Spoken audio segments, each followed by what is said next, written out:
Alright, so the movie I'm going to be talking about is The Purge.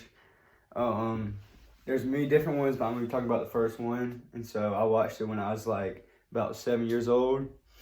So the movie starts out with a couple just on their way home. They know the purge is coming, but it's on their way home.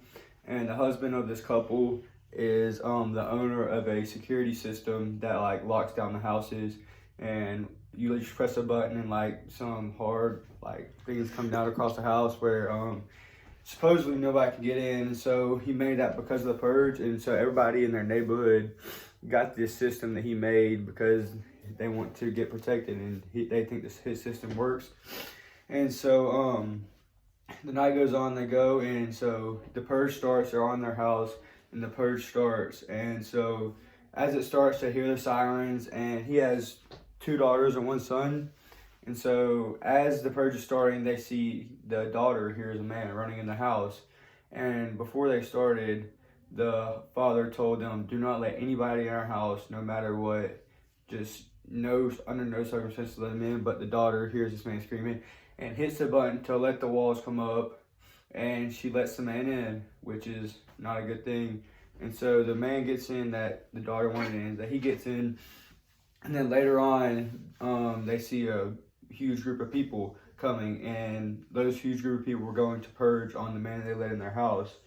And so the big group of people come up to the door, and they ring the doorbell, and they say that they should, if they don't release the man they were going to purge on, then they're going to purge on them and their family. And so they decide that they're not going to let the dude out. And so the huge group of people just stands outside waiting for them to release the man so they can purge on him. And the family still never lets him out. And so the people warn him again, and they still don't let him out. So the people decide they're going to purge on the house. So again, there's a very large group of these people, and so they're probably going to get in, even though that the system that the father has made is supposed to be unbreakable and nobody can get in.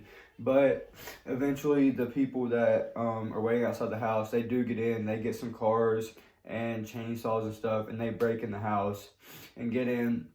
So the next scene is a whole bunch of people, just everybody fighting, everything. And one thing that was so scary when I was younger is they wore these masks. So you couldn't see their face. It was just a mask that they wore, a very scary mask. And most of them either had chainsaws or knives. That was really scary when you're a younger kid. So they were just walking around with knives and chainsaws with masks on, so which is very scary. So eventually, the scariest part of the movie is one of the daughters was hiding under the bed from the people that were coming to their house. And so the camera is on the girl, and right as the camera turns around, it is just a frame of the mask on the person, just like their head held to the side, with their head tilted sideways, which is very scary. Everybody in the movie theater screamed.